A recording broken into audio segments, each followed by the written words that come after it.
The Spellblade Sorcerer comes equipped with some of the best in slot spells and one of the best magic weapons in the game. This build offers a versatile playstyle, allowing you to cast spells from range and destroy enemies in close quarters combat with the legendary moonveil katana. Some of the spells on this build includes the Carrion Phalanx, which summons a group of swords around your character that auto-target enemies that get too close, Terra Magica, which creates a spherical zone on the ground that boosts all of your magic damage, and Comet Azure, which is easily one of the strongest spells in the entire game and is capable of killing any boss within seconds. When you're not casting spells at a distance, you'll be destroying enemies up close with the moonveil katana. This powerful katana is lightweight, it scales evenly with dexterity and intelligence, and has one of the best ashes of war in the game, Transient Moonlight. This Ash of War allows you to unleash two powerful attacks after unsheathing your katana, a light attack, which is great for AoE,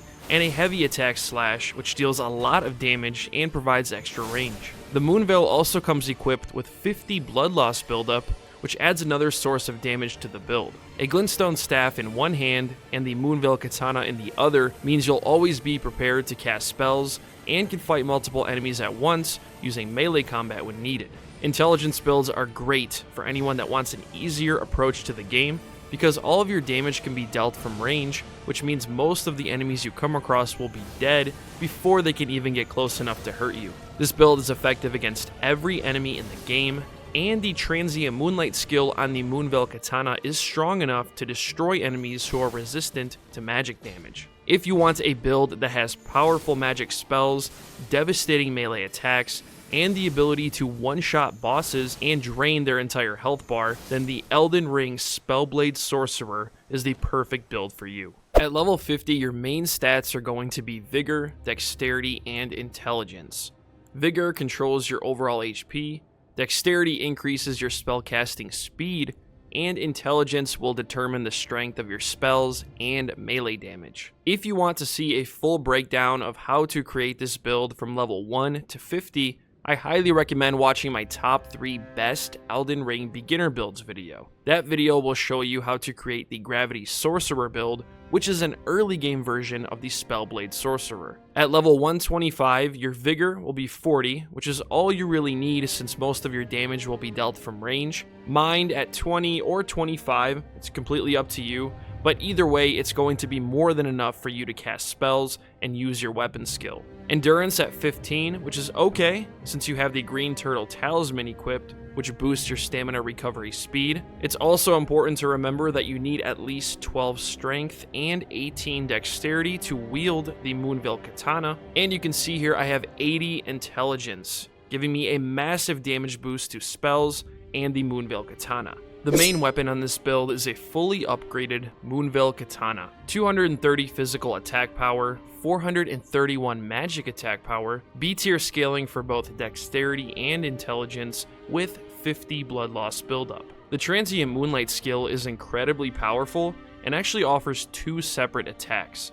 A light attack that unleashes a wider slash that's capable of killing multiple enemies at once, and a heavy attack that can hit enemies from range and destroy enemy posture. The moonveil katana is obtained from killing the magma worm boss located at the Gale Tunnel on the far eastern side of Limgrave just before you reach Caelid. For my secondary, I'm using a dagger which has the Golden Vow Ash of War. This Ash of War is actually a replica of the Golden Vow incantation, which adds 15% extra damage to your build and provides 10% damage reduction from enemies. This dagger is strictly a utility weapon and does not need to be upgraded.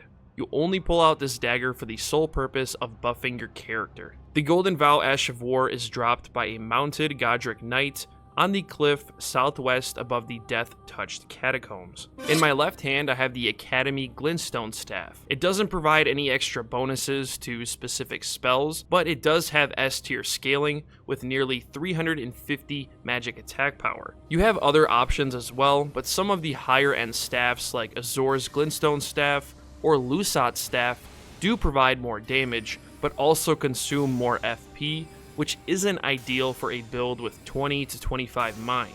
The Academy Glintstone Staff can be dropped from the Glintstone Sorcerers located inside of the Raya Lucaria Academy. The first spell on this build is Carrion Phalanx, which summons 9 magic blades to protect your character and will also auto-target enemies that get too close. This spell works really well when paired with the moonveil katana because it adds extra burst damage you need to kill higher HP enemies with transient moonlight. This spell is sold by Preceptor Celavis at Celavis's Rise after completing steps of his quest line. Next, we have the Comet spell, which is one of your main range spells on the build. This sorcery can be cast repeatedly while in motion and can be charged for extra damage. The Comet spell can be found in Raya Lucaria through an illusionary wall just before the Site of Grace at the Debate Parlor. It can be identified as the bookshelf without books on it just to make it easier for you guys. This spell deals a lot of damage and can pierce through multiple enemies in a line. Next up, we have Terra Magica, which summons a sigil on the ground that boosts the magic damage of anyone who stands inside. This spell requires you to complete the Academy Crystal Cave dungeon. After killing the boss at the end, you'll see an elevator that leads to a tower inside of the academy, on top of which a chest containing the spell can be found. The strongest spell in the game is Comet Azure. When combined with Terra Magica and the Cerulean Hidden Tear, which eliminates all FP consumption for a short amount of time, it has the ability to one-shot every single boss in the game if timed correctly. You can pretty much set yourself up for any boss, unleash this powerful spell, and drain their health bar before they even have a chance to fight back. To get Comet Azure, you'll need to go to the Hermit Village in Mount Gelmir. There you'll see Sorcerer Azure sitting near the cliffs in the northeast. If you speak to him, he will reward you with the spell. And lastly, Loretta's Mastery, which fires 4 great arrows from a magic great bow at once. I love this spell because it has a ton of range and hits your target with 4 separate attacks. This powerful spell is obtained from killing Loretta, Knight of the Haligtree. For my armor, I'm using the full Spellblade set, which is dropped from Sorcerer Rogier at the Round Table Hold. This set is special because it actually increases the damage of magic dealing Ashes of War or skills by 2% per piece. This means your Transient Moonlight skill will receive an 8% boost in damage while you have this armor set equipped. The first talisman on this build is the Carrion Filgreed Crest, which lowers FP consumption by skills by 25%. This talisman becomes available to purchase from War Counselor Iji after talking to Ranni and her servants at the Ranni's Rise for the first time. The second talisman I'm using is the Graven Mass Talisman.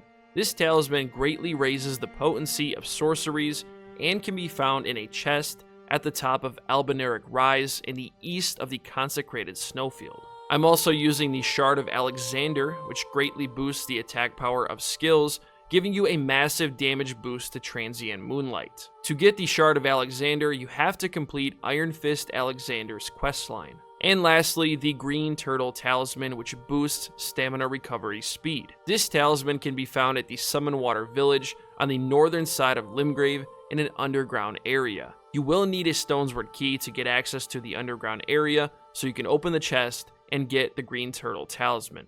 My Wondrous Physic mix contains the Magic Shrouding Crack Tier and the Cerulean Hidden Tier. The Magic Shrouding Crack Tier will temporarily boost the power of all of your magic attacks and is dropped after killing the Erdtree Avatar in the northeastern part of Liurnia of the Lakes, east of the Mausoleum Compound Site of Grace. The Cerulean Hidden Tier eliminates all FP consumption for a short amount of time, which is key for one-shotting bosses with Comet Azure. The Cerulean Hidden Tier can be found at Mount Gelmir, dropped from the Ulcerated Tree Spirit at the Minor Erdtree, east of the Road of Inquidity Site of Grace.